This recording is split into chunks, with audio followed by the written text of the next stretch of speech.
નમસ્કાર, વડિયાના વાવડમાં આપનું હાર્દિક સ્વાગત છે। આજે આપણે વાત કરવી છે ફળોની રાણી કેરીની। કેરીની વાત આવે એટલે જગવિખ્યાત તાલાળાની કેસર કેરી તરત જ હૈયાની અંદર અંકિત થઈ જાય। સામાન્ય રીતે નવેમ્બર માસની અંદર આંબાની અંદર મોર ફૂટવાની શરૂઆત થાય છે અને ત્યારબાદ એનું બંધારણ થાય ને ત્યારબાદ એની ખાખડી અને પછી ખાખડી મોટી થતા એ કેરીનું સ્વરૂપ ધારણ કરતી હોય છે। પરંતુ કમોસમી વરસાદને કારણે આ વર્ષે કેરીનો પાક 1 મહિનો લેટ જાય એવી સ્થિતિ છે। આવી સંભાવનાઓ માનવામાં પણ આવતી હતી અને વાસ્તવમાં એવું જ અત્યારે જોવા મળી રહ્યું છે। હાલમાં તાલાળા પંથકમાં કમોસમી વરસાદથી જે આંબાઓમાં કોરામણ નથી આવ્યું એટલે કે નવા પાન નથી આવ્યા એમાં મોર ફૂટવાની પ્રક્રિયા શરૂ થઈ છે, પણ એ પ્રક્રિયા 1 મહિનો લેટ ગણવામાં આવે છે।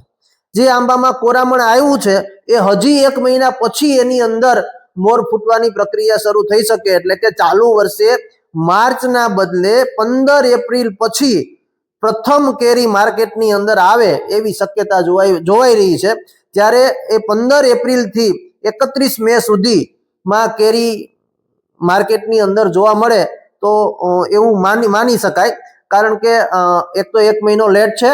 લેટ થવાને કારણે 2 થરો ફાલ આવે એવી સ્થિતિ છે કમોસમી વરસાદને કારણે। એક આખતરો હતો એ પાછળ ગયો છે 1 મહિનો અને પાછતરો હતો એ તો એ જ રહેશે જ, એટલે કે વંથલી અને તાલાળાની કેરી આ વખતે સાથે આવશે।